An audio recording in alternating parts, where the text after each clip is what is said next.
down. Good morning. Happy Monday.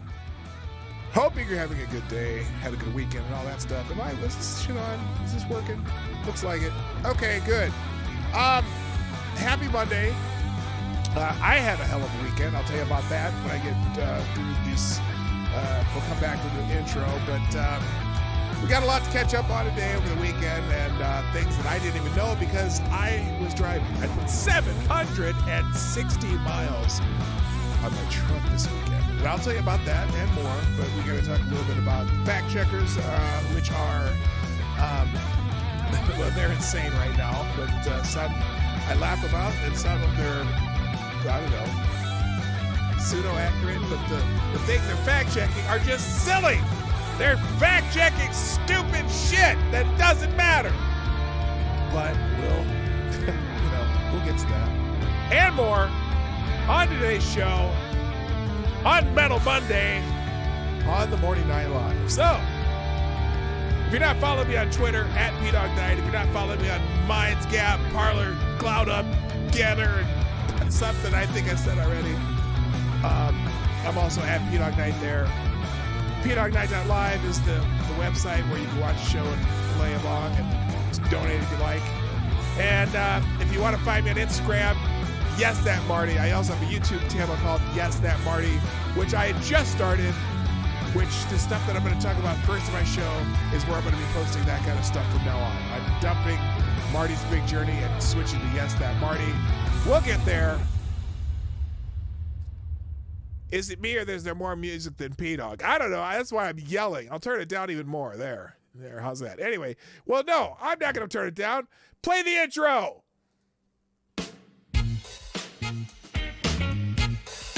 Ladies and gentlemen, coming to you live from the Lucky Dog Studio in a hidden location somewhere in the upper Midwest of the United States of America, it's a brother making his own way, but with all the wrong opinions. Welcome to the Morning Night Live with your host, yours truly, P-Dog Night. All right, it might have just been that I had to turn some stuff down, but stop the music, please. Good morning. Welcome to the Morning Night Live. I'm your host, Marty, also known as P-Dog Night on the internet, and welcome back to the P-Dog Night channel where I put a lot of miles in my truck and now I need an oil change. It is Monday, the 1st of August, 2022, which, let's see, tomorrow, August 2nd. How many years my parents have been married if they were both alive? It would have been on my parents', I think, 65th wedding anniversary or something like that. It'd have been way up there. They made it through the 50th, and then my dad passed away. It's been 10 years, and then my mom passed away last year. But anyway, it would have been their 65th wedding anniversary this year, which would have been just wild. But that, whatever. I hope you all had a good weekend. I had a crazy weekend. I got to tell you, so on Saturday, I live in the Twin Cities area.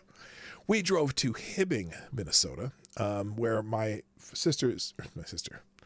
wife's father is buried, and a bunch of his family, his parents and some of the grandparents and all that stuff are buried up in Hibbing. So we went to Hibbing, Minnesota, and visited that spot and cleaned. We maintained the grave sites there. We just around our family, just to, the grass that overgrows some of the stones in the ground and whatnot. So we did all that.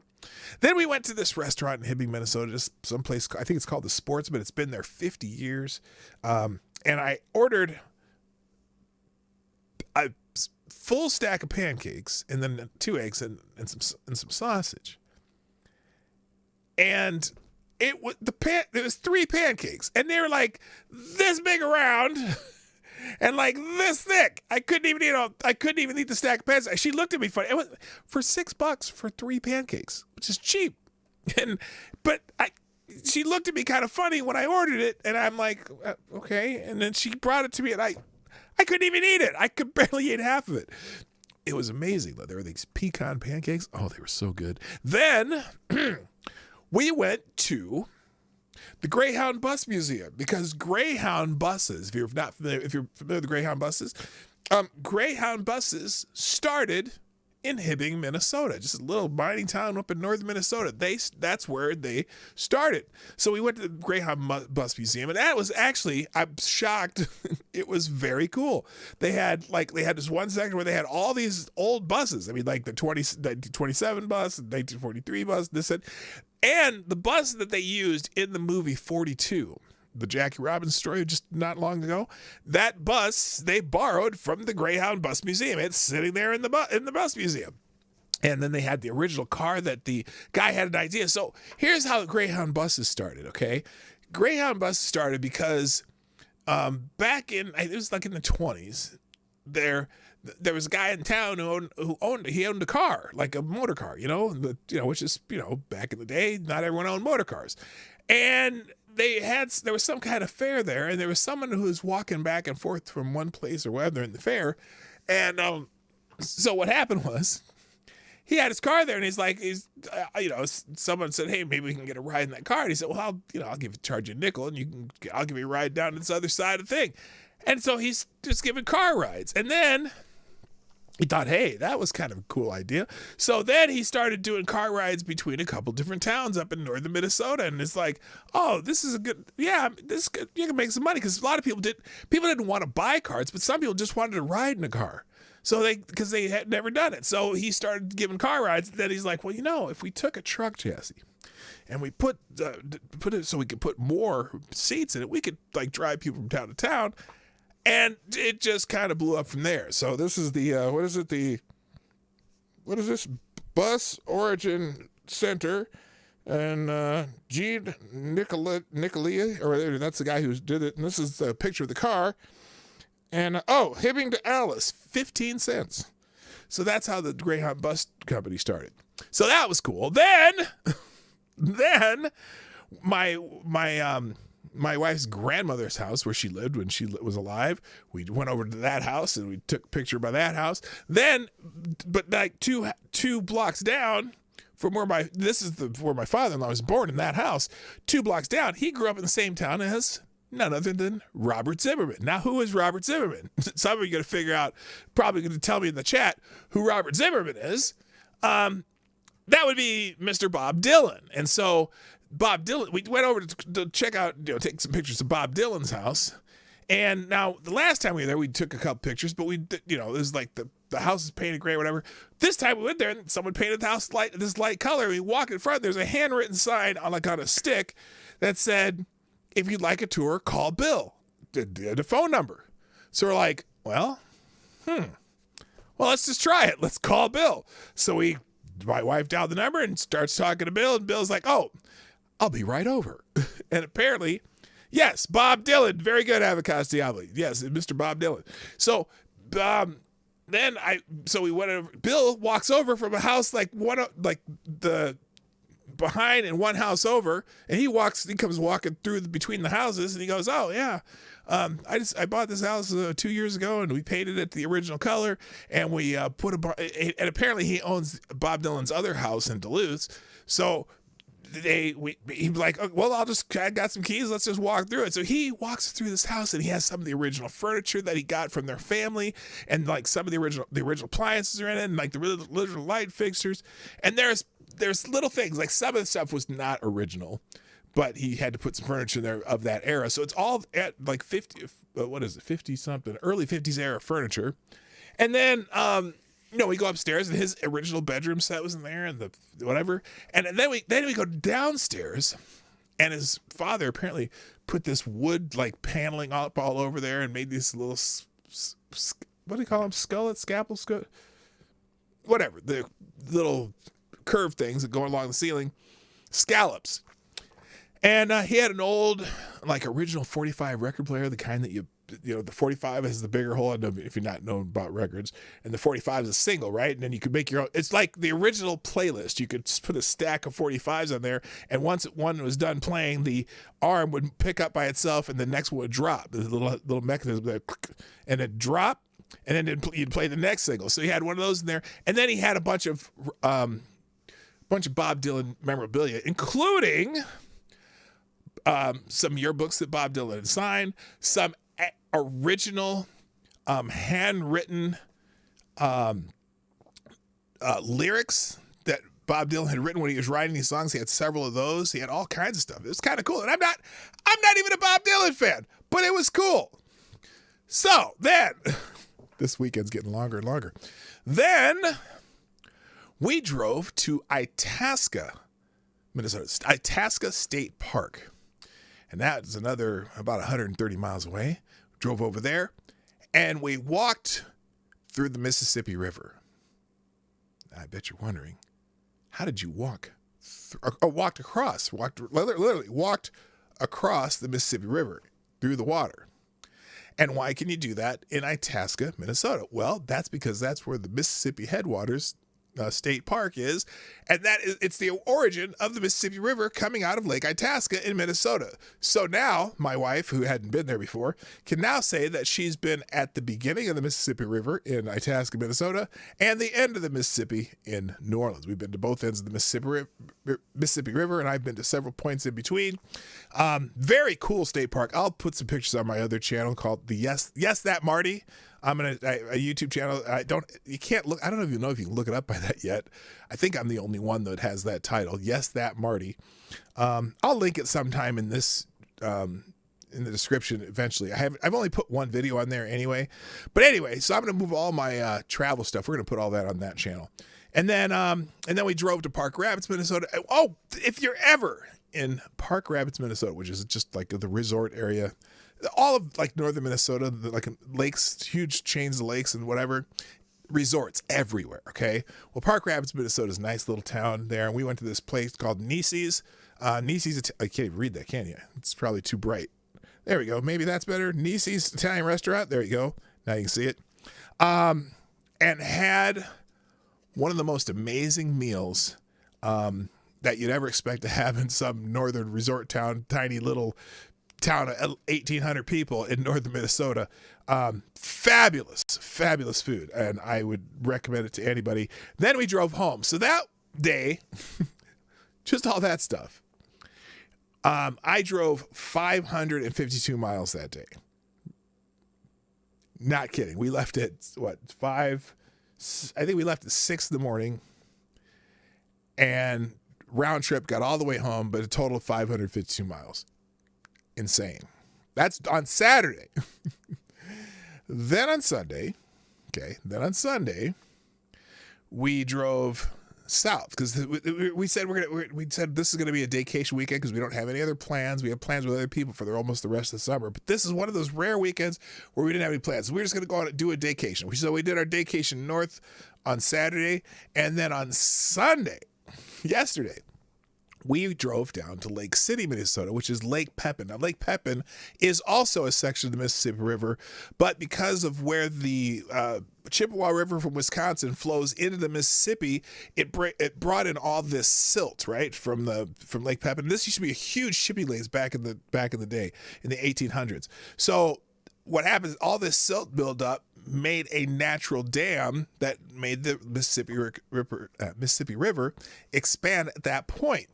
So you have a 22-mile lake that's formed where the Mississippi and the Chippewa converge, going upstream. So the 22-mile lake, in some places it's a mile wide, beautiful place, and there's big old resorts down there.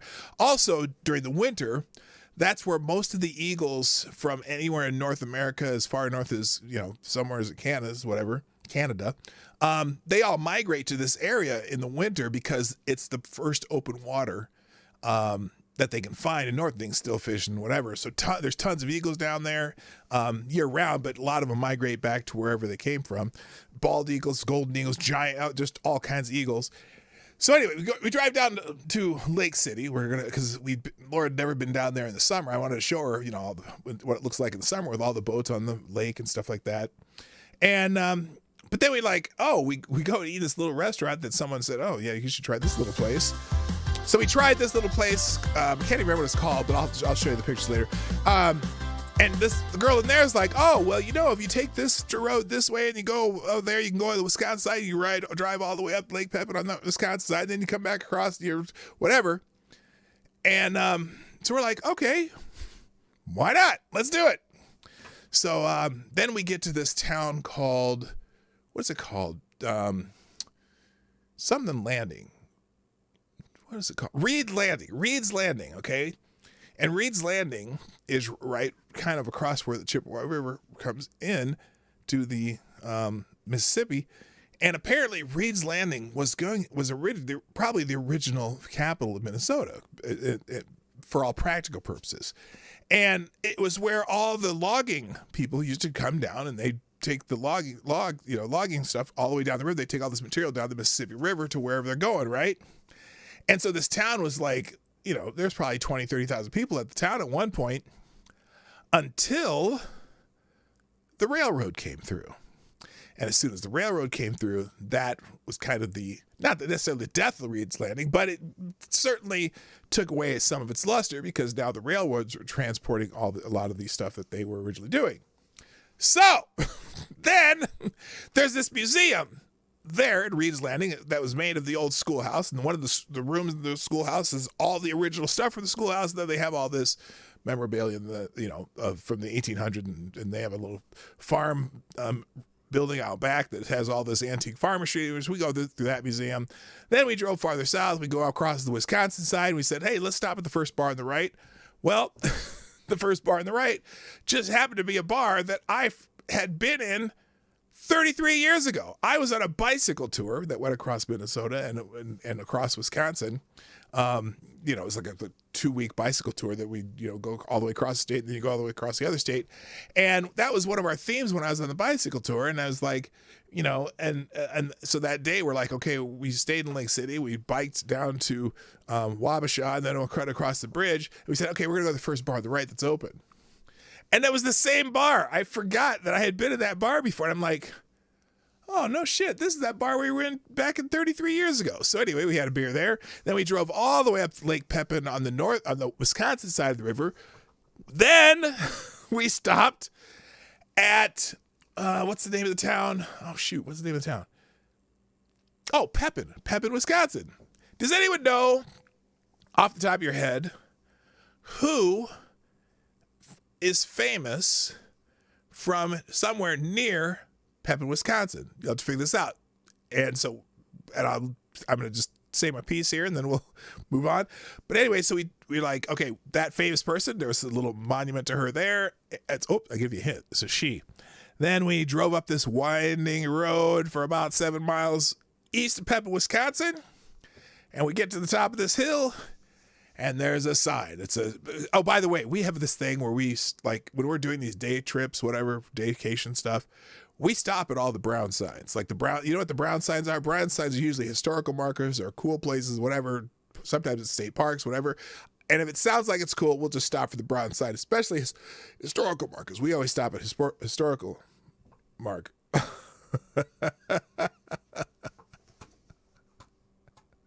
I just read the Streamlabs chat. Thank you. Here, let's just. I'll get to this in a minute. Thank you, Pablo Escobar, and you are the Streamlabs Superstar sponsor of the day. Thank you, Pablo Escobar, who says on Metal Monday, how much of my product have you done? Oh shit! Speaking of which, I left my damn coffee upstairs. How much of my product have you done? Thank you, Pablo Escobar. I'm not going to call you a gentleman or a scholar, but thank you for sponsoring the show. That's fantastic. Yes, Avocados Diable. It would be Laura Ingalls Wilder. So up at the top of this hill, way 7 miles east of Pepin, Wisconsin, they have a little sign and a little parking lot. And they have, talking about this is where Laura Ingalls Wilder lived when she was living near Pepin, Wisconsin.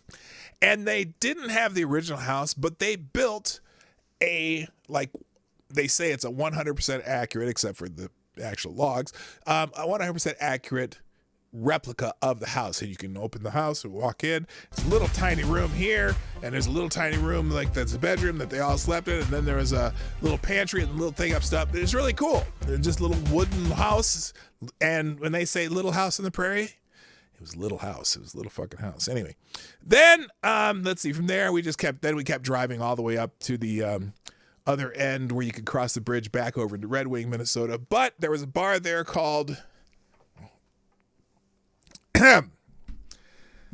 just before you cross the Mississippi back into Red Wing. The bar was called that was premature. The bar was called Mr. Sippy. And just because the bar was named Mr. Sippy, Lady Boomer and I said, we got to have a beer at Mr. Sippy. Anyway, it was Mr. Sippy's bar and grill and campground. They had campground right on the Mississippi River. And literally, it was on the Mississippi River next to the bridge where you had to cross back over to Red Wing. So then we went to Mississippi. Oh, and then when we crossed the river and went to Red Wing, we went back south again because there's this little town called Frontenac, Minnesota. And that was, for some reason, it was an old a town that had all these Civil War people. Like it was an important place during the Civil War. But this little town, you kind of wind down through a state park and you go down, and right on the river, there's this town called Frontenac. And we're driving around this town, and all the houses there were built in the 1860s. And there's a bunch of people who have bought them and renovated them and stuff like that. But we found the house of the general that lived there, and it had an old like rock stone fence surrounding it, whatever. And it was really cool. And then we went and had dinner in Red Wing and went and then drove home. So over the last 2 days, I've driven a grand total of 762 miles. It was just crazy. So anyway, so that was a fun time. It was, we just had a great weekend, and I will put, eventually I will be putting video on Yes That Marty channel of the stuff we do, because we do this all the time. When we're bored, we'll just drive somewhere and go see what's cool in the town or whatever. And there was a whole lot of cool stuff that we saw and did. And so it was a lot of fun. So anyway, thank you, Jimmy Das Hotep with the feminist $12. I don't even know if you know what that means, but thank you for sponsoring the show. And Jimmy Das Hotep, you are the new Streamlabs Superstar sponsor of the day. Thank you, sir. And let's see. Delay clap. Jimmy Das Hotep says, it's Metal Monday. Got to stick with the theme. Where are we at here? Let's try this one.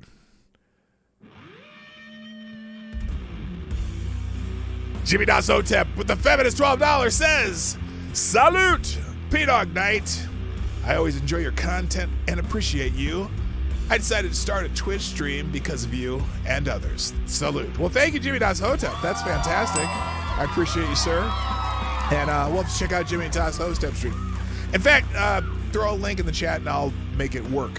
And you can, or you can DM me a link to your Twitch channel, and we'll add that next time you're in here.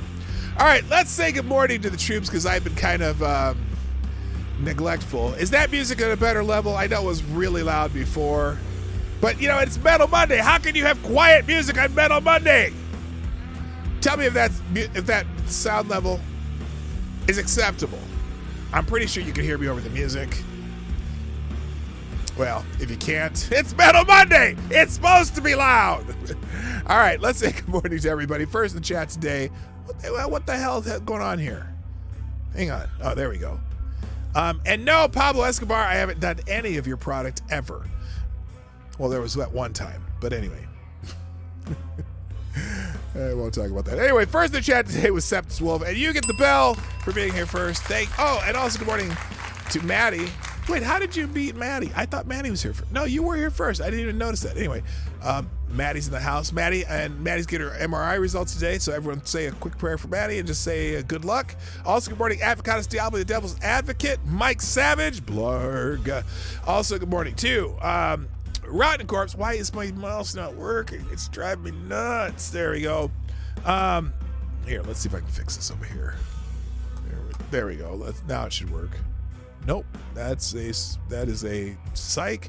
All right, good morning, Tyler F, Sominable Nation, Johnny Hellcat, the original viewer of the Morning Night Live, Simon Wolfwood, Tyre Alexander, aka Tyrannus Alexandrius Invictus Soul. Also, good morning, James Colley, Is it me or is there more music than P-Dog? Well, there was more music than me, but I don't care. It's Metal Monday. Also, good morning, Aaron Meredith, Attack Alpaca, Rachel Madhouse Dildo. Oh, my goodness. Black Hebrew Israelite. That's right. Also, good morning, DI Freighter Watcher, John Migda. Asia Research Directorate. Keebler's in the house. Nice to see you. Also, good morning to is that almost everybody? John Migda. Did I say John Migda? Maniac Man's in the house. What's happening, sir? My favorite Canadian Jaeger ponies in the house. And I think we're almost there. Is that it? Oh, Melly D, Renee Mayette, Sean DW. Nice to have you here. And Man Squatch is in the house. Jimmy Das Hotep. Jay Pylon, the gang is all here. Also, let's see, I miss anybody? I think I'm there. And Selecta Boy. Yeah, there we go. All right. I think that's it. All right, turn that music off. All right, so, reminder, by the way, I have some programming notes for the week, and I would just like to remind you that this Thursday and Friday, it's possible that there will be no show. I'm just telling you now. Friday in particular. Thursday, it might be a show of Lady Boomer and I driving again, because this weekend we're going to be in Wisconsin. I'm going to power wash our friend's cabin, and then we're going to hang out and drink beer, and we might do a little day trip over to Hayward, Wisconsin, where I have a high school friend who lives there. And basically, it's lake relaxing and grilling and going out on the pontoon and shit like that. Just this is our vacation. We're going on vacation this week. And then next week on Thursday, I'm going to be at HotepCon in Las Vegas, Nevada. I think Jimmy Das Hotep's there, going to be there. Jay Pylon might be there. Natasha Kayleen will be there, and it's going to be a fun time with the Hoteps. So we're going to be there. But I am on that week. I am doing my show on Thursday and Friday. I'm doing my show Thursday morning before I leave here, doing my Friday show from HotepCon. And then I may do a Saturday show to make up for the show I missed this week. So anyway, just if you don't see me here, it's because I'm not. And if you see me here, it's because I'm here. And if it's not here at the time you think it's going to be, it may be at another time. Just watch your notifications. Make sure you have the bells clicked. Make sure you're following me on Twitter, Minds, Gab Parlor, and Cloud Hub, and Get whatever, all those things. And you'll still be able to find the show. But I promise I will try to keep on track and do the things that I do for you. So that was 30 minutes of me babbling. I can't believe it. Anyway, 26 people in the room, 14 in the 14 likes. Hit the like button. Share the stream before, during, and after. Put a comment in the comment section if you're watching on a replay. And you can sponsor the show at pdognight.live right there. If you watch the show there, you can participate in the chat. And that's where you can do the Streamlabs, where you get the, what I call it, prioritized chats, where I prioritize your chat because you threw money at my sorry ass. So there you go. That's how it happens. And right now, Jimmy Das Hotep is the Streamlabs Superstar sponsor of the day. So now let's get into the show, because, God, I just won't shut up. I didn't even do this. Yes, I did. Okay, silly effing me. I did not put this out on the other social media, so we'll just do that real quick, which won't take long, because anyway, so as I was looking at social media this morning, like I do a kind of quick check for what's happening in the world, and I thought, okay, what's the most important story to me as a person who follows a lot of news? And we lost some people this weekend. Bill Russell, the great Boston Celtic center, one of the great players of all times. The MVP trophy in the NBA is named after him.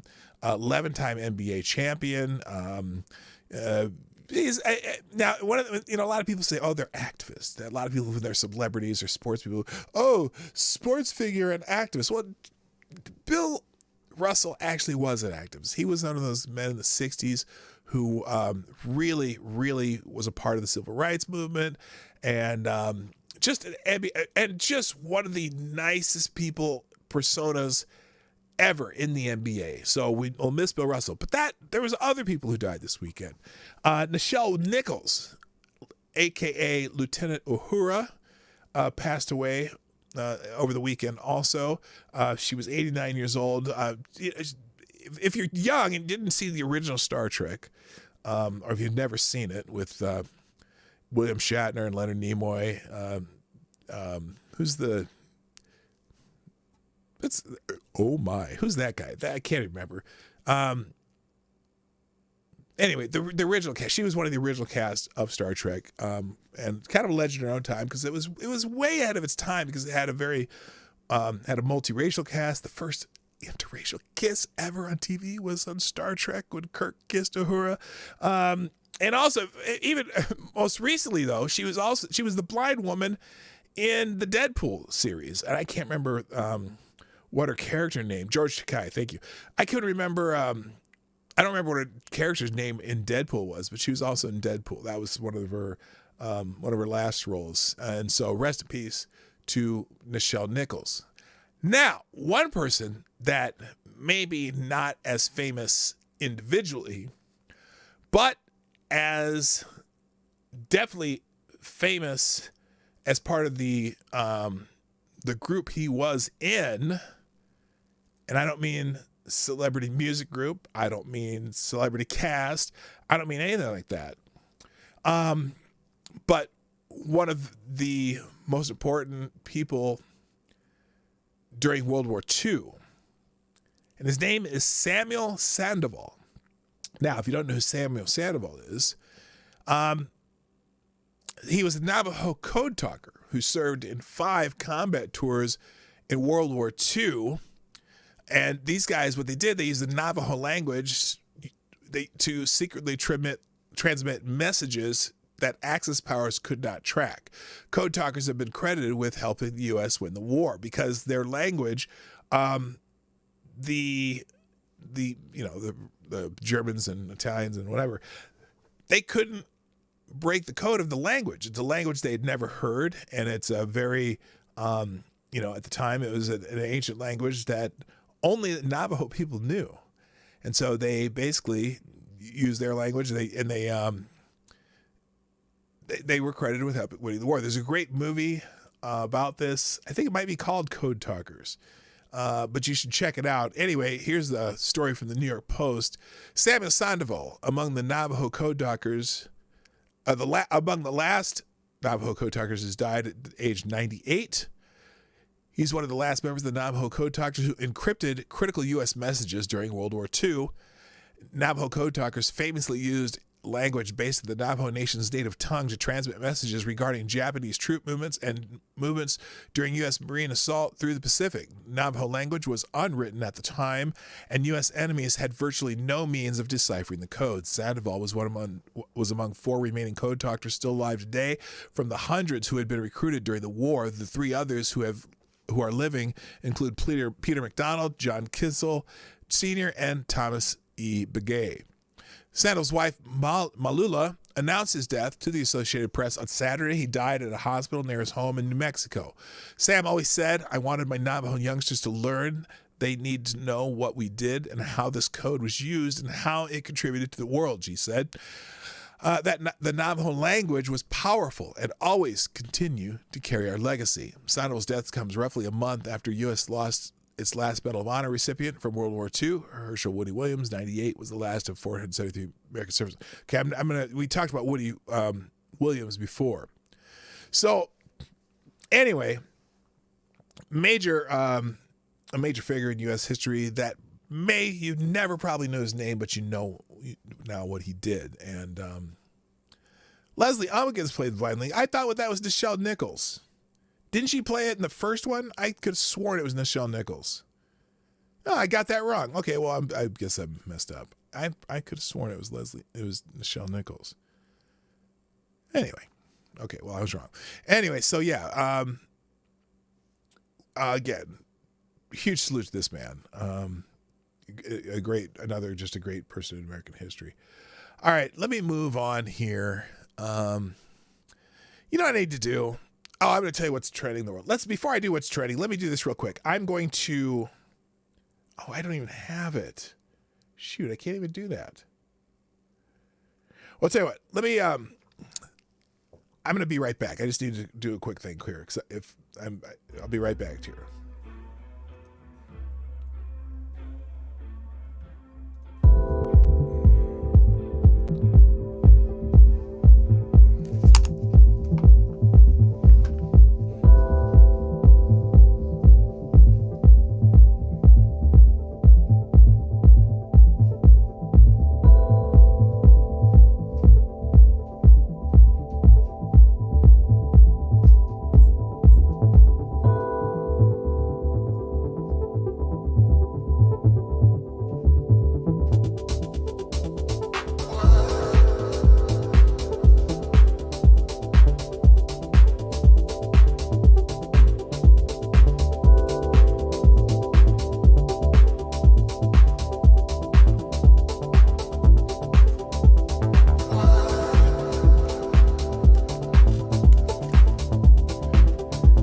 Okay, I am back. Sorry about that, but I needed to, I had to get my coffee. It was driving me nuts. Mississippi Headwaters, Itasca State Park. That's where we went this weekend. So I got a new cup. All right, let's move on. Thanks people are talking about the news real quick. Let's do that. Riot in the chat. What? P-Dog? Mounting a search and rescue for his cup of reparations coffee. How did you know that? I had to. I'm just like, I have this mess in my throat. I had to sip something to get down. Hello, Jen T, by the way. I see you dropped in. Nice to have you here. All right. Things happening in the things that people are talking about today. Hashtags on Twitter right now that are trending. Save Women's Sports is one of them. I'm not sure why this is trending, but apparently, let's see, hyperbole, ableism, and misleading headlines from the TQ community again. Male people with DSDs are male people. DSD is developmental something. I can't remember what that stands for. But for some reason, Save Women's Sports is trending. Oh! Apparently, transgender swimmer Leah Thomas loses bid for NCAA Woman of the Year award. I am devastated. I have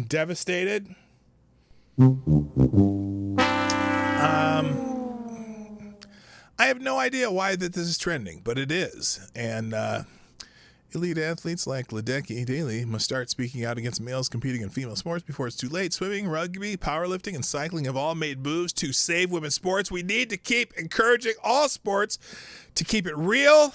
Good. Hello, Natasha Kayleen. I do not feel bad for Leah Thomas at all. Sport of rugby, we stand with the players like Alex Fitzgerald of the who potentially faced a lifetime ban from the sport she loves for doing no wrong. Please listen to Alex's story. No, I don't care. I'm sorry. It's just you made a decision for your life, and it's great that it makes your life better. But your rights end when you start trampling on somebody else's rights. So there you go. So anyway, let's see. Here's one. Trans women are women. If you are picturing someone trying to gain some underhand, unfair advantage, then you may need to reconsider that mental image. Trans people are like each of us. They want to play sport, enjoy benefits, and be just as crap as the rest of us. Well, you know what? There is always the intramural league at the community center if you want to play your sport.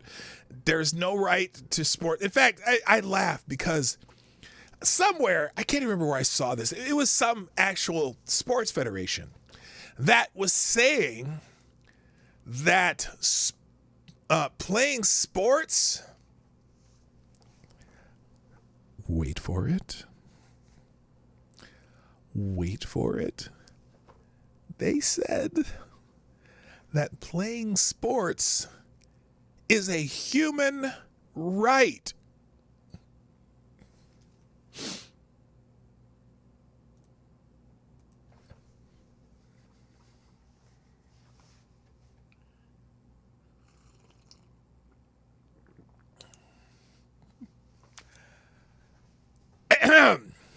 No. If playing sports was a human right, I would be playing baseball for the Boston Red Sox.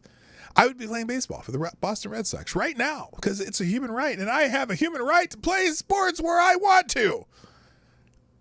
It's not a human right.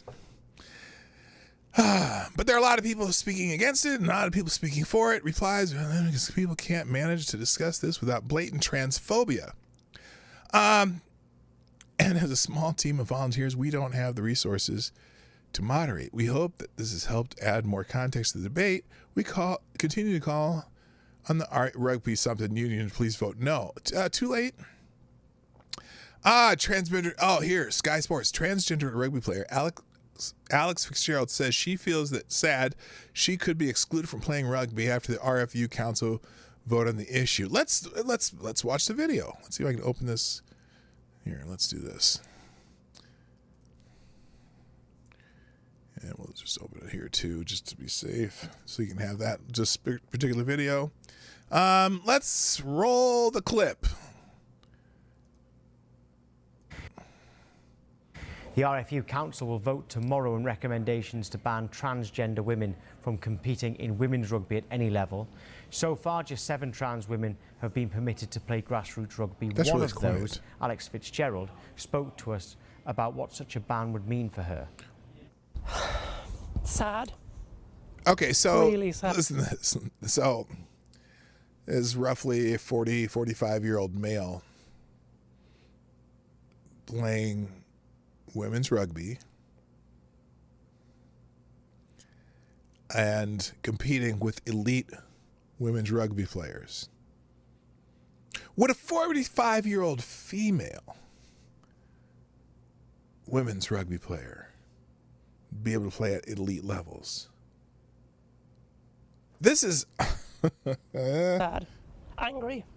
I'm not going to debate the ins and outs of all these things, because that's just a thing you can't debate in short space of time. But there's no reason. And this is weirdly, at the age of 54. Oh, 54. this has- 54! Playing elite women's rugby. Could this person play elite men's rugby at 54? Could any 54-year-old woman play elite women's rugby? Are you kidding me? Become running around in a field with people. I'm older than some of their mothers, and it's running around in the field. It's become so important. It's become part of my identity. You know, you do that thing. I don't know if you do it at work. You introduce yourself and can go, I am. And this is an interesting thing about me. The interesting thing about me is not any of the rest of these things that I've done in my life. It's, I play rugby. And So play at a club level. there's a pride in doing that, because I didn't think I could. The RFU review claims that even after testosterone suppression, trans women retain physical differences, advantages. Now imagine if she was whatever, 24, and in the condition of a 24-year-old. This 54-year-old, oh my God, 54 years old. In strength, stamina and physique from male puberty, but Alex and her East London Vixens teammate, Catherine Salthouse, strongly dispute that Alex and other trans women are a safety risk. Because, oh my God. I guess you get a second life as a trans woman to play in elite level sports. I am not the largest person on this team. I am not the strongest person in this team. That's because you're 54 years old. That argument is a very dangerous one for rugby to go Dangerous down. Simply how? Because, who's big enough? What if you were 21 or 22 and in top physical condition for your age? That's why they're making the rules. And who's too big? At what point? Because there's people on this team that are bigger than me. So if I'm too big, are they too big?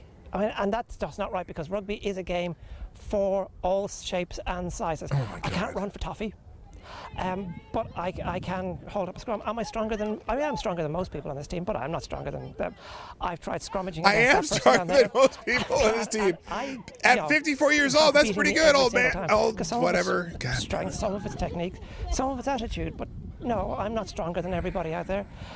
If the argument is... Okay, I can't do it anymore. Sorry. I'm not doing it. No. Anyway, you get the point. It's a sob story. I'm sorry. You know, I'm sorry that you don't get to play with the people that you want to play with. But that's the breaks, dude. I didn't even mean to say dude. I just said dude as in generic dude. Okay, also news today. Deshaun Watson. I believe, is he a quarterback for the Cleveland Browns now? He used to be in Dallas. Yes, Deshaun Watson. Well, there's breaking news this morning, because remember how Deshaun Watson had, I think he had like 24 women were claiming that he had done some nefarious activities of the sexual nature with or to them, and then he got transferred over to the Cleveland Browns. Well, today the Associated Press reports that Deshaun Watson, the Browns quarterback, has been suspended for 6 games. Cleveland Browns quarterback Deshaun Watson was suspended without pay for the first 6 games Monday for violating the NFL's personal conduct policy following accusations of sexual misconduct made against him by at least 24 women in Texas. Two people familiar with the decision said. The people who spoke on condition of anonymity because the decision has not been publicly released. Well, you just did it. Watson, who played for 4 seasons with Houston before being traded to Cleveland in March, recently settled 23 of 24 cases. Okay, now look. Settled 23 of 24 lawsuits filed by women alleging sexual harassment and assault during massage therapy appointments in 2020 and 2021.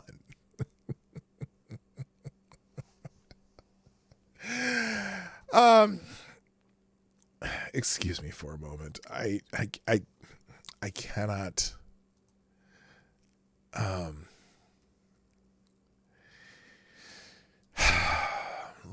Give me one moment, please. I need a second. Because, I should just always have this. I should always have this ready. Hang on. Give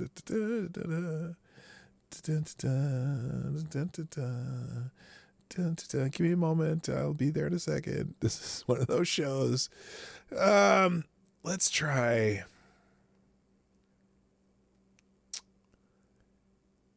Okay. That ain't it. Where is it? Is this it? Oh, maybe this is it.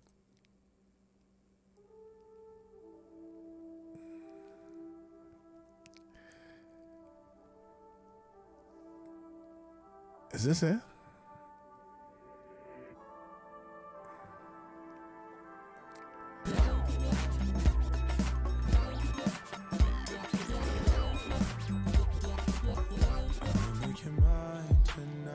Oh no, what the hell did I just do? I can't do that. Anyway, I was going to put on some sexy music, but I couldn't find it, so fuck it.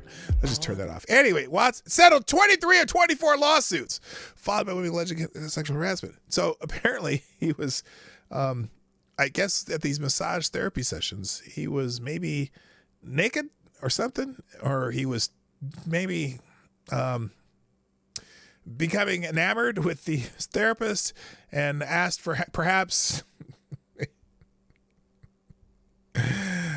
Anyway, settled 23 or 24 for asking for, yes, he wanted to be, what's another word for it? He wanted to be elated. He wanted an elated finish, a exuberant conclusion. What was that called? Oh, I think he was asking for a happy ending. Anyway, the NFL has 3 days to appeal the decision by the disciplinary officer, Sue L. Robinson. I don't think Sue Robinson is going to budge on this, a decision, whatever. The NFL Players Association already stated it would abide by her ruling. If either side appeals, NFL Commissioner Roger Goodell or someone he designates will make the decision per the terms of the collective bargaining agreement. The union could then try to challenge that ruling in federal court. The league had pushed for an indefinite suspension of at least 1 year and at least a $5 million fine for the 26-year-old Watson during a 3-day hearing before Robinson in June. Watson can continue to practice and play in exhibition games before his suspension begins the first week of the regular season. He would be eligible to return on October 23rd when the Browns play at Baltimore. After learning the rule was imminent, the NFL's Players Association issued a joint statement with Watson on Sunday night saying they would not appeal Robinson's ruling and urged the league to follow suit. Every player, owner, business partner, and stakeholder deserves to know that our process is legitimate and will not be tarnished based on the whims of the league office, the union said in a statement. Now, I guess this is fascinating. So Deshaun Watson is he the highest paid quarterback in the league right now? And here's the problem. And I don't know. I don't know what he did in these sessions, but he settled 23 of 24 cases, which means they got paid off. They got paid. And but here's the thing.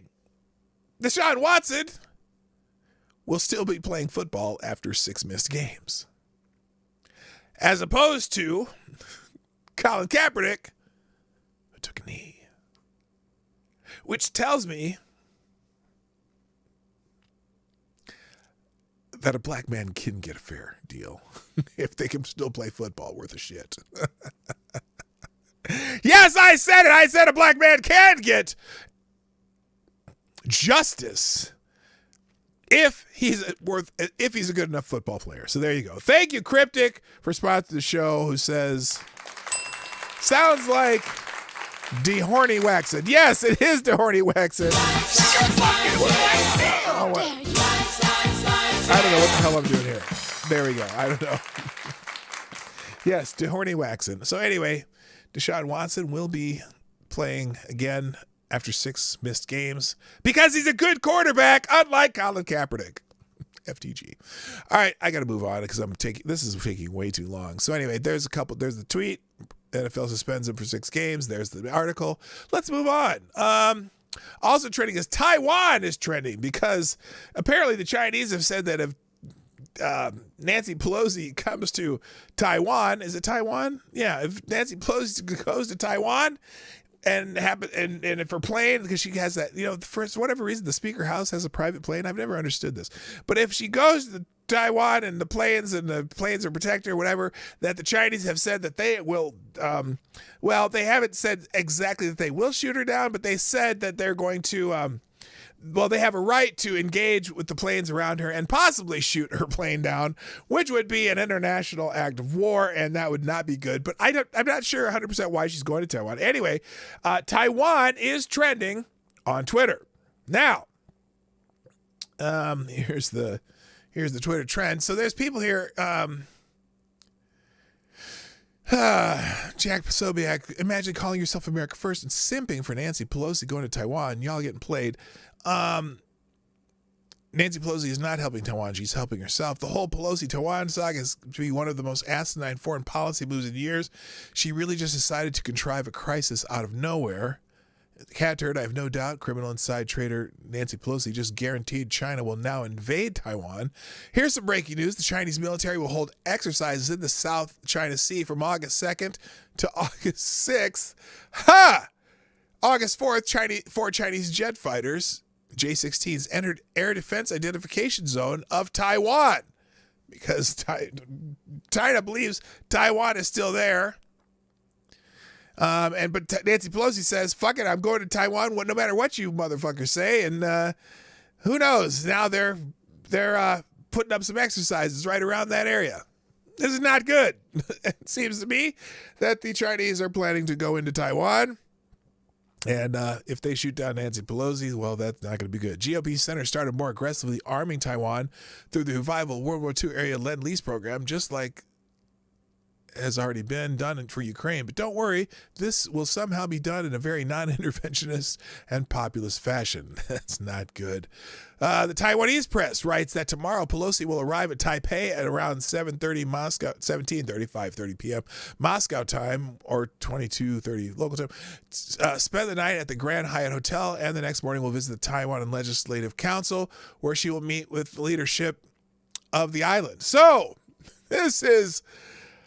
oh boy, this is getting thick, and just like Nancy Pelosi's head. Anyway, oh boy, Chinese are doing exercises, and they've entered Taiwanese airspace. Breaking: CNN confirmed that U.S. House Speaker Nancy Pelosi will visit Taiwan during her Asia tour, according to Taiwanese and U.S. officials. So I don't know who. This is some old provocation thingy, and okay, fan-fucking-tastic. Damn the torpedoes.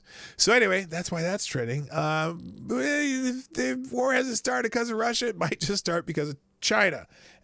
China is asshole. Moving on. Now let's get into the fact checkers, because this is where we're at now.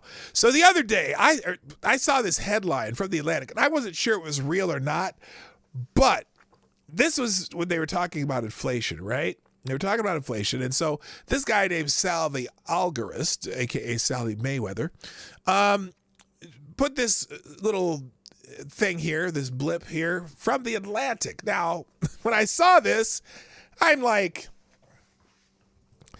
there's no fucking way they actually wrote this. But then I thought, That sounds just like the Atlantic. So here's the article, the headline, if you're not watching the screen right now.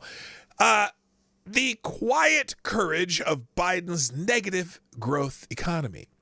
In an era of unchecked economic prosperity, one man had the moxie to pump the brakes, to save us from ourselves. And written by Tom Nichols. Now, if you're not familiar with Tom Nichols, a.k.a. Radio Free Tom on Twitter, who has me blocked, he is a kind of a, he's an enigma of reporters. He apparently at one point, he's one of those that might have been thought of as pseudo-conservative, but then he kind of went off the rails and became this goofy, I wouldn't say he's Lincoln Project-esque, yet he was Lincoln Project-esque before Lincoln Project was ever esque. And so when you see this headline and this thing, I was like, okay, I got to find this story before I say it. But it's a funny headline because it sounds like something that the press would do right now, right? It sounds exactly like, because, you know, they're changing the definition of recession. So the fact that they will change definitions to save Joe Biden's Adderall-addled brain, I looked at this and I go, okay, I'm not going to make a comment on it, but I am going to look up the article. And I didn't look very hard and I didn't find it, right? But this particular graphic made his way around the internet a little bit, kind of as a joke, right? And I figured out later it was kind of a joke. Well, fact checkers to the rescue. Screenshot of Atlantic headline on the economy under Biden is fake. Fact checkers report. A fabricated screenshot that mimics a newsletter from the Atlantic spread on social media, the Associated Press and Reuters report. Web searches and the spokesman for the Atlantic confirmed that the image is fake and the magazine did not publish an article praising U.S. President Joe Biden's negative growth economy. So it was fake. Thank you, the fact checkers. Actually, this is one of those rare times where I think the fact checkers got something right, but I think, you know, that one looks so real. It was hard to tell that was a meme. It was a meme. And so they wrote this long article. If you want to read the article, I'll put both of them up here. I mean, I don't know if you necessarily need to see the articles, but both the Reuters and the AP felt it was very important that, what did I do there? Yes, both of them felt it was very important that, I see what I did. I don't want that. I want to go back. I only want to click the article. Very important to put out a fact check regarding, why is that doing that? Okay, come on. Where it happened to sound the auger? Oh, is this it? Oh, there it is. Anyway, they felt it very important to put out that fact check, which I just found hilarious. And the article, the meme itself is a lot more funny too. But anyway, it makes it funny that they took the time to fact check it to let us know that it is not real. What is this? What the hell is this? Okay, there we go. All right. So anyway, so here's the article in Reuters if you want to see it. And I don't think I put the one up from the AP. Also, speaking of memes, they also felt it important that, this is for Twitter, video of ice cream truck music in the background of Jill Biden's speech is digitally edited, Reuters reports. A video online of President Joe Biden walking away momentarily during a speech given by First Lady Jill Biden has been overlaid with music usually played by an ice cream truck. Reuters reports. Reuters reported on this. This was very important for Reuters to report on. The original video is from September 10th, 2021, when the couple spoke out at Washington, D.C.'s Brooklyn Middle School about the stupid 19 pandemic and keeping children safe. So... fact checkers to the rescue, baby. Fact checkers to the rescue. Now the original articles are down here, but here's the meme that they decided to fact check. Here it is. Let me see if I can get this on the screen all the way. Well, here we go. Oh gosh, where's the volume? There we go. Hang on. As well, and for family. Okay. Hauser and Chancellor Farabee, thank you for joining us as well. And for families across the country, the school year, gosh, Bowser and Chancellor. I'm going to let it play one more time because it's funny thank to you me, for joining and us I don't as know well. why. And for families across the country, the school. And what's really funny about that is the fact they brought attention to the fact that Joe Biden wasn't supposed to be up there while she was speaking, and clearly somebody in the background was like, "Hey, yo, you, hey, dummy, Mister, hey, you, yeah, guy, the president guy, you're supposed to be the president guy, right? President guy. Why don't you get your ass over here because you're not supposed to be in the picture? So here it is again. What to watch." Bowser and Chancellor Farabee. Mr. President, thank you. you're supposed to be over here. Get over well. here. Get your ass over here. Yeah. And for families across the country, You're overshadowing the speech. School year, gosh. Anyway, so I think it's funny. Does anyone else think it's funny? I think it's funny. So anyway. All right. Shall we move on? What else do we got here? Oh, I can. All right. Now, here's a fact check, though, the one that really got in my craw today. And as many of you know, I think it was last week. Was it last week? Maybe the week before. Within the last couple weeks, the squad decided to do a demonstration near the Capitol building, whatever, and they were in the street, blocking the street. And so the police kindly came over and said, "Hey, you cannot be in the street, and we want you to move. And if you don't move, we're gonna have to write you a ticket." And then they had them move, and they moved them over to the grass, and then wrote some tickets for him, and then took some selfies with the police officers. And but the headlines in the news was the squad, Alexandria Ocasio-Cortez, Ilhan Omar, et cetera, got arrested. Okay, they were arrested. And as you were watching those clips from showing them being arrested, there was a video of Alexandria Ocasio-Cortez with her hands behind her back, pretending that she was in handcuffs. But then as she walks away, she waves to someone in the crowd. But she pretended to be handcuffed. And then Ilhan Omar, same thing. She put her hands behind her back and they didn't handcuff her. But then at some point, she was so arrested that the police forgot to stay with her, and she was walking by herself with her hands behind her back like she was in handcuffs. Then she waved to somebody. So anyway, it just looks like some fake bullshit. They were pretending they were handcuffed and then started waving at people. Well, PolitiFact, the fantastic, most pristine and utterly amazing fact check organization on the planet, and not biased in any way whatsoever, decided to do a fact check on what some of us who are not fans of the squad were saying about the squad being arrested. And here we're going to watch the entire fact check here, because to me, it's a little bit embarrassing for PolitiFact, if you ask me. But here's how, remember now, by the way, the biggest criticism of the squad is particularly Alexandria Ocasio-Cortez and Ilhan Omar. One of the biggest criticisms about them is that they faked being handcuffed. And for practical purposes, they faked being arrested. But the biggest criticism was them faking like they were handcuffed, and then in their own videos they gave a little parade wave. Here's how PolitiFact decided to fact check this event. Let's fact check the claim that Representative Alexandria Ocasio-Cortez faked getting arrested. On Stop! July 19th, No! Stop! at Stop! 7 Stop! What did this house say?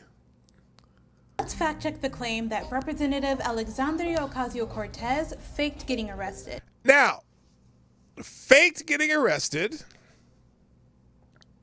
was not necessarily the claim, but it kind of was. I mean, she faked being handcuffed. But look at here. Why is AOC pretending to be detained when she is escorted by police away from the Supreme Court? Did she just not say that she faked being arrested? Well, she kind of did get fake being arrested because she was never. Well, hang on. Let her talk. On July 19th, AOC was one of 17 lawmakers who got arrested at a rally to protest the end of Roe v. Wade. She was arrested?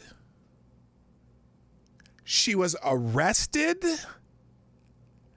I haven't seen the mugshots or the fingerprints yet. Arrested? Okay, let's let her. I'm gonna let her talk. I'm gonna let you finish. But Peter Valk has the best fact check of all time. But some claim that it was just a publicity stunt.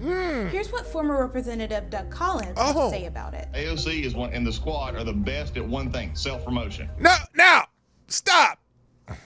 I made this point before, but look at this chyron at the bottom of here. AOC fakes being handcuffed after arrest at protest. Well, now Fox said she was arrested now, but was she actually arrested? Well, let's continue. That's all this was about. I guess the attention wasn't on them enough to lately, so they decided to go out and get, basically. Oh, wait a minute. Sure Who's see Ilhan Omar here? Got her hands behind her back like she's handcuffed. Who's arresting her in this picture?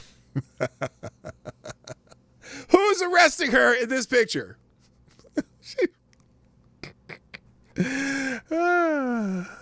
Mugshots look good. Other critics like radio host Graham Allen pushed that theory.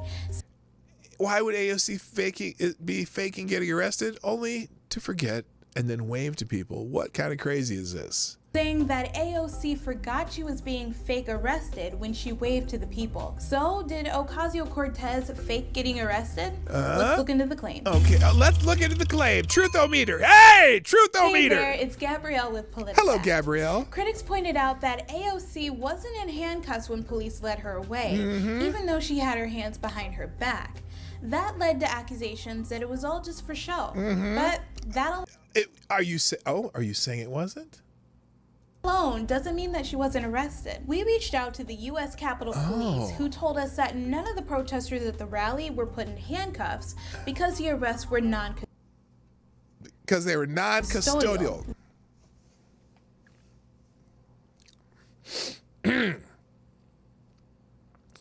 So a non-custodial arrest. Now, what does custodial mean? It means you're taking into custody, an arrest. You're arrested as means being taken into custody. So let me give you another example of a non-custodial arrest. A traffic ticket. If you get a traffic ticket, it's a non-custodial escort to the side of the road where they come and charge you with something and then give you a ticket. Are you arrested? No, but you are very momentarily, I suppose you're detained, but you're not in custody because, so she just said they weren't arrested. Holy shit. That means that the defendant can walk away from the scene, but that they're given a ticket for their infraction. AKA not arrested. Which is what happened to AOC. She later posted a video to her Instagram story showing her ticket, which had a fine of $50. Wait, hold up. Okay, I got my arrest paperwork. This is what it looks like. A ticket for crowding. This is my charge and fine. Worth it. Oh my God. This is so dumb. Video to her Instagram story showing her ticket, which had a fine of $50. AOC also addressed this in a tweet where she said, she said they say she's fake getting arrested. Well, let's ask AOC and see what her opinion is. No faking here. Putting your hands behind your back is a best practice while detained, handcuffed or not, to avoid escalating charges like resisting arrest. Really? Because your hands weren't behind your back when you were waving at your fans, and or doing your fight the power fist pump. Good Lord. AOC also addressed this in a video. Republicans' favorite hobby is to make conspiracy theories out of everything to distract you and keep you from talking about what's actually important. Okay. Which is the fact that they are trying to take away your right to bodily autonomy. If I was faking that, why would I intentionally fist pump somebody? Other House representatives.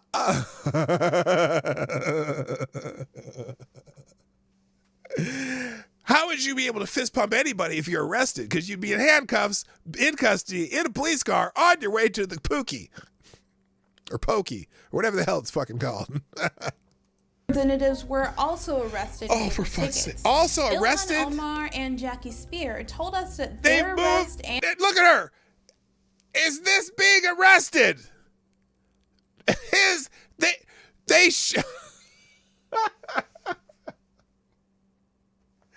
All they did was ask you to move to the grass. They escorted some of you to the grass. Y'all walked over there. They wrote you tickets. Then you took selfies with the police officers. This is not being arrested, you moron. You have video of her by herself. Who is arresting Ilhan Omar in this picture? In this video, who is arresting Ilhan Omar? Who's arresting her right there? Holy shit. Your own video shows she's not arrested.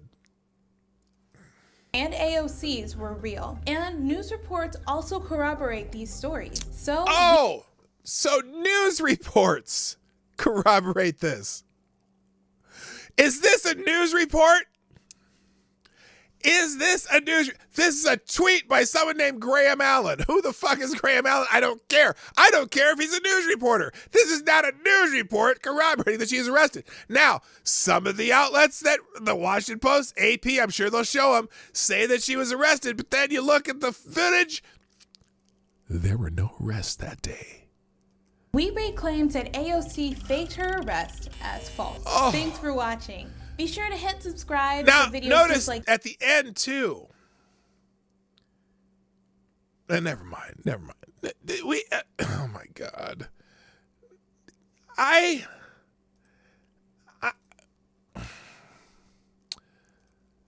The stupidity of this is insane. I didn't even. It just gives me a headache.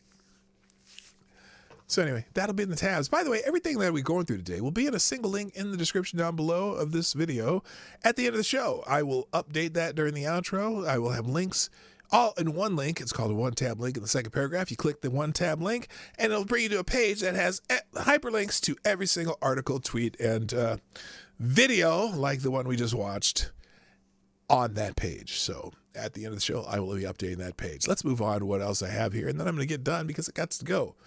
Anyway, yeah, it wasn't false. It was true. I saw that. Oh, these people are stupid. All right, let's move on. Just other things of note that are out there today. You remember when Joe Biden was running for president? And he made the claim that nobody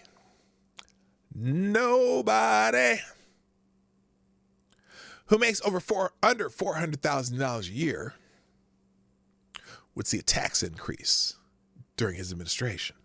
Nobody who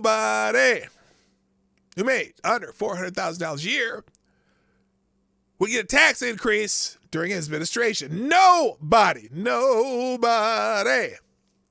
makes under $400,000 a year will get a tax increase under his administration. He said it often. He said it over and over on the campaign trail. He's even said it early in his presidency that nobody making over $400,000 a year will get a tax increase during the Biden administration. Well, they're passing this Schumer-Manchin Inflation Reduction Act, which is the most oxymoronic name of a bill in the history. It's just Build Back Better, butthole. What are suppressing drugs? Lipizoids? I don't know. Anyway, it's a little bit less claiming that they're going to save $300 million over 10 years, or billion, I don't know, billion, million. It ain't going to make first of all, it ain't going to happen, but it's stupid. The Inflation Reduction Act was just a rehashed Build Back Better butthole. Well, someone out here, now I just looking at a table. I'm just looking at a table. The Schumer Manchin bill, the Inflation Reduction Act, would increase taxes over $16.7 billion in 2023 for households with income under $200,000. What? You're a lying dog face pony shoulder. Here, and it's the source is the Joint Commission on Taxation. Looking at this, now I can't hardly read this, but it says change in federal taxes, 3.1% negative, 1.1%, 0.8%. It's still, isn't that, that's more than they're paying now. Nobody making under $400,000 a year would get a tax increase. Well, under the Build Back Better butthole plan, apparently that has changed. That is no longer true. Thank you, Joe Biden. Thank you, Joe Biden. Thank you, Joe Biden.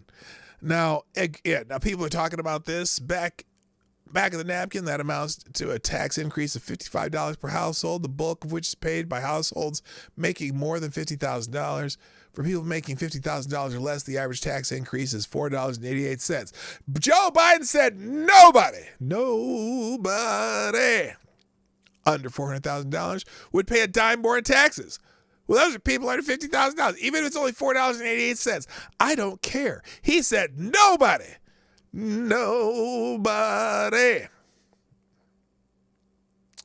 Well, higher taxes slows down the economy. That would cool down inflation. Good thing they have an excuse to raise taxes, right? Not only their spending, get it here, but increase in taxes won't even all go towards the deficit reduction because they're going to be spending a hell of a lot more money. But he said nobody. Now, this is interesting. Oh, I didn't even show you this on the screen. Was none of that on the screen? Oh, I took it off the screen. Here's here's a good one. He's doing everything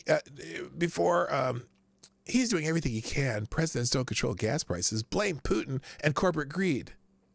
And then just recently, I paid $3.75 for regular in Orlando last week. Thank you, President Biden. Thank you, President Biden. What the fuck are you talking about? So anyway, basically Biden is raising taxes on everyone making $30,000 a year or more. Yes, that's exactly it. He said nobody. Oh, wow. Let's Go Brandon chant breaks out at LIV Bedminster as Trump and Tucker laugh along. Yeah, apparently these LIV golf events, someone was yelling, Trump was out there and people were yelling 4 more years or some shit. And now people are yelling, yeah, let's go Brandon at a golf event. That's not very good golf protocol, if you ask me. But I think the LIV, which stands for 54, which I think is a birdie on every hole for 54 holes, seems to be more like the WWF as far as golf leagues go, but we'll see. We'll see how that works out. All right. Anyway, so that's that. Also, let's see. Oh, here's an article in the Wall Street Journal, how people are stretching their dollars. Apparently, dollar store dinners and vats of shampoo help families cope with high prices. With energy and grocery prices rising, many are cutting their spending on essentials. This is for the Wall Street Journal. More Americans are embracing frugality as they face rising prices at every turn. Nobody. With energy costs up 41.6% and groceries 12.12% more expensive than they were last year, according to June's Consumer Price Index. Many families may say that skipping vacations and restaurant meals is no longer enough. They are now finding ways to cut costs on essentials. Now, the way Lady Boomer and I do it is we do daycations where we don't have to stay in hotels. like we did over this weekend. We did no hotel this weekend. I went 500 miles yesterday, no hotel, or Saturday, 200 miles yesterday, no hotel, because we went on our vacation, then came back home. And that's where, well, next week we're going to a friend's cabin. They already own the cabin, so there we go. Anyway, one way they are doing so is by relying more on dollar and discount stores for groceries. Average spending on grocery products at discount chains increased 71% from October 2021 to June 2022, according to analytics firm InMarket. Over that same period, spending on the same items in grocery stores decreased by 5%. Many large consumer brands, including Walmart and Unilever, attest that their prices aren't going down anytime soon. In San Antonio, Lily Penelope is eating mostly canned chicken, vegetables, and peanut butter from the Dollar Generals down the street. Oh my God!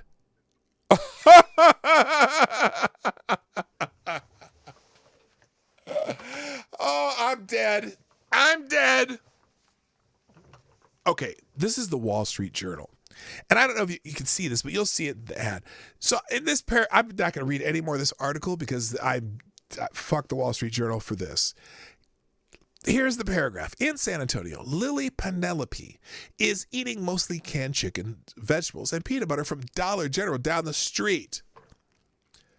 Mix Penelope, who uses gender-neutral pronouns and has a disability that makes them unable to drive, says they can no longer afford the cost of groceries plus an Uber to and from the H-E-B store 3 miles away. Before January, $120 covered a round-trip Uber plus 2 weeks of fresh ingredients for meals for them and their wife. They say now the same tryst costs nearly twice as much.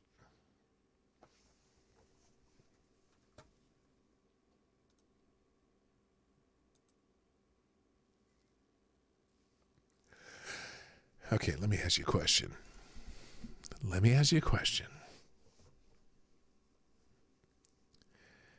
Do you think perhaps the writer of this Wall Street Journal story, Rachel Wolf, do you think that maybe she sought out somebody like this just so she could do the gender-neutral pronouns in her article?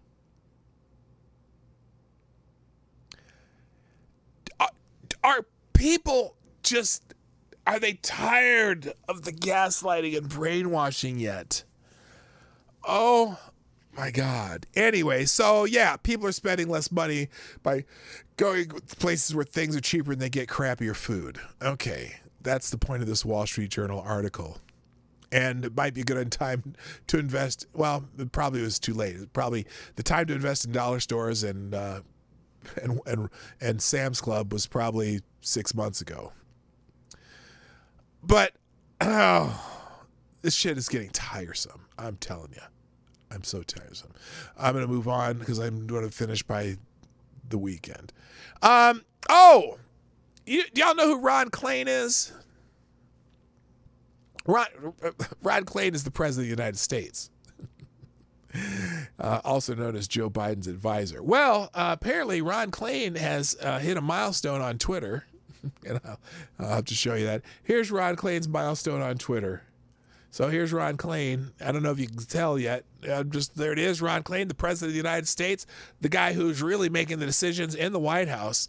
And if you can't see it, White House Chief of Staff, proud Hoosier and Team 46, and joined Twitter in 2021.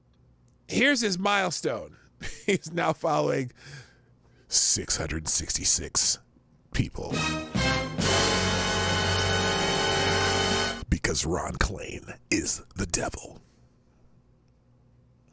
That's all. And the President of the United States. He's the real President of the United States. I'm convinced of it. All right, moving on. I only got a couple more things. I'm getting through everything today. I can't believe it. Andy No has a little bit of an article. Oh, this shit. I mean, this is okay. Here's what's here. Gird your loins and prepare yourself for what will be coming to America somehow soon. This is over in jolly old England, I believe. This is the video, and I think it speaks for itself. Listen very carefully to the words that these officers use. They're out to make an arrest. There is an arrest. I told him not to do that. What? Ron Clant? Oh, Jesus Christ. I told him not to do that. It makes it too obvious. Oh, yeah, I know. Anyway, this video is self-explanatory and makes you happy that you still live in the United States for now, although this may be coming to a town near you. Listen very carefully to the words that the police use. No. The Hampshire police would realise how ridiculous this is. It is. Of course, I'm trying to come to this. What did it need to come to? Tell us why you escalated it to this level. Because I don't understand. I posted something that he posted. You come to arrest me. You don't arrest him. Why has it come to this? Why am I in cuffs? Because there's something he shared, then I shared. Because someone has been caused, obviously, anxiety based upon your social media page. That's the reason why you've been arrested. Did you catch that? Did you catch that? Now, I can't tell how many officers here. I think there's 5, if I remember the article. 5 police officers of a English variety or Great Britain variety, somewhere in the kingdom, have come to arrest this man because the tweet that he tweeted as he was responding to somebody else who tweeted has caused somebody anxiety. So here you are under arrest. Let's just hear it again. I will translate for those of you who do not speak English. No. Nope. The Hampshire police would. The Hampshire police would realize how ridiculous this is. It is. Of course, I'm trying to come to this. I'm sorry it has come to this. I'm sorry that it has come to this. What did it need to come to? It didn't need to come to this. What didn't it need to come to? That's why you escalated it to this level. Because I don't understand. I posted something that he posted. I posted something he posted. Me, you don't arrest him. You arrested me. You don't arrest him. Why has it come to this? Why has it come to this? Here's the answer. Why am I in cuffs? Because there's something. Why am I in cuffs? Because he said that I said. Someone has been caused, obviously, anxiety. Somebody has been caused some anxiety. Based upon your social media page. Based upon your social media post. They're arresting him because someone was caused anxiety because of your social media post. Yes. Welcome to 1984. Just it's 20 or 18 years late in Great Britain, but it is coming to a town near you in the United States of America if Democrats have their way. So isn't that special? All right, let's try this. Lawrence Fox is filming. Yes, I believe it is Lawrence Fox filming that. It is. Isn't it special? All right, moving on. I just found this one interesting. Someone named Representative Stephen Woodrow, representative from Colorado's House District 6, candidate for the new, HD2, Fighting for Workers' Justice and the American Dream. He has posted this, and I just needed to see this and go, this is a Joe Biden moment, kind of.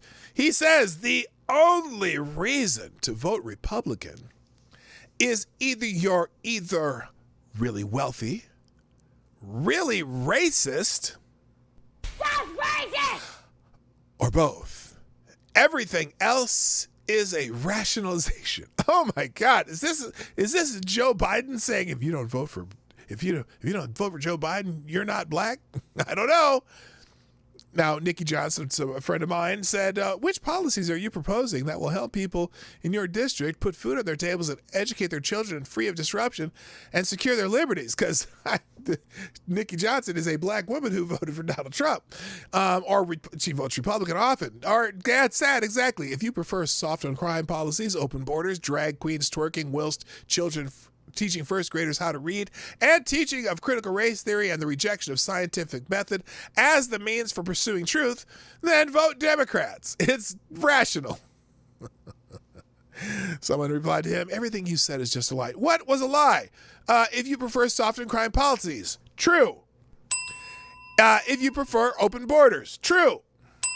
If you prefer drag queens twerking whilst teaching children, first graders how to read, true.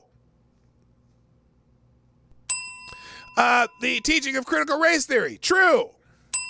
And the rejection of the scientific method as the means for pursuing truth, true. Okay, I think he was spot on all of those. All right, anyway, so I just found that interesting, so I tweeted. Let's see. Now, I only have this article, which I'm, we'll do the interview. It's 10 minutes long. We're not going to do it. I'll just read the article because, but yeah, I'll encourage you to watch the video of this interview. Gender ideology is part of a much larger Marxist agenda, according to a independent women's forum analyst. And we'll finish with this. Hello, nobody, not me. So, progressive policy and laws around gender ideology are part of a larger radical Marxist agenda, according to Carrie Sheffield, senior policy analyst at the Independent Women's Forum. Again, the interview in full is on the page that I will be linking. She says, I encourage all your viewers to just understand the history of what critical theory is. Critical theory is not just critical race theory, but there's critical theory in general is the oppressor-oppressor paradigm that you find in Marxism. It originated in Germany in the Frankfurt School, and it was to indoctrinate and to basically destroy Western civilization, Sheffield told NDT's Paul Greeny during Freedom Fest in 2022. At the event, Sheffield explained the IWF's Women's Bill of Rights and the protection it seeks to offer females. Females, that is a very specific term, sometimes interchangeable with woman in the correct circles. At the event, let's see. The definition of what it means to be a woman is under attack. The definition of what it means to be a mother is under attack in terms of the protections for women and girls that we have been fighting for, Sheffield said, referencing in part biological males competing in women's sports. Transgender athlete Leah Thomas was ranked 462nd in men's swimming before transitioning to female in 2019, then going on to set multiple records in women's meets. Also on July 19th, it was reported that a transgender prisoner was removed from a prison in New Jersey after impregnating 2 inmates. Now that should just tell you there's an issue.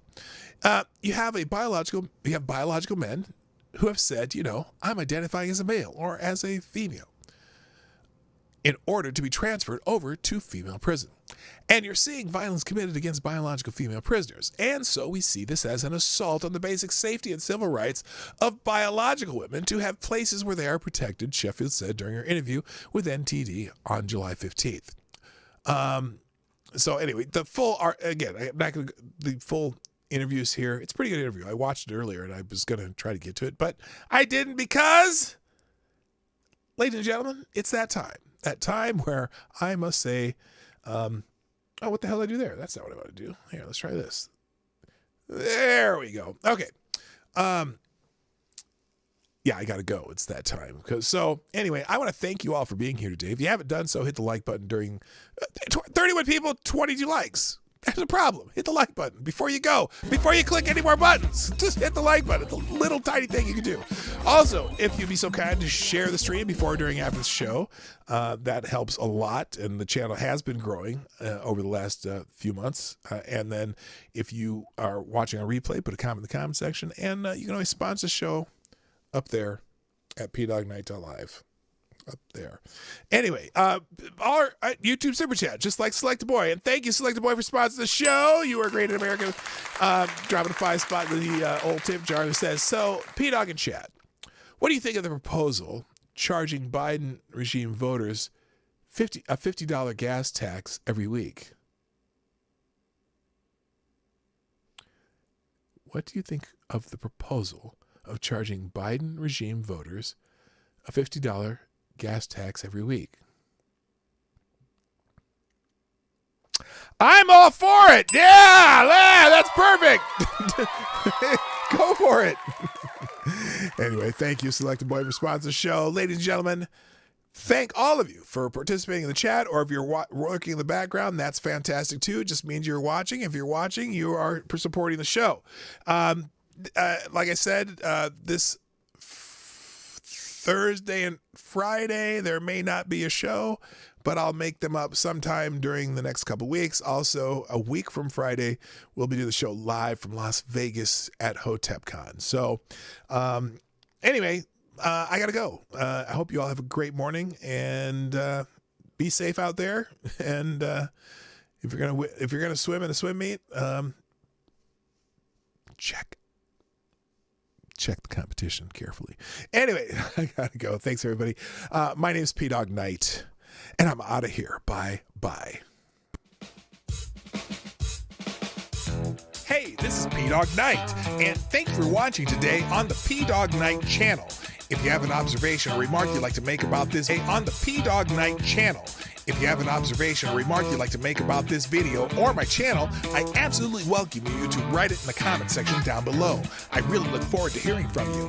And before you go, if you like what you saw but you're not already subscribed, please make sure you hit the subscribe button and definitely click that bell that pops up afterwards so you'll be notified when I post new videos or when we go live. I broadcast my live show, The Morning Night Live, Monday through Friday at 10 o'clock Eastern, 9 o'clock Central. A special thank you to all the supporters of this channel who share our videos on social media and who make donations through Streamlabs, YouTube, Venmo, and Cash App, which are all linked in the description down below. Thanks again, and until next time, I'm P-Dog Night, and I'm out of here.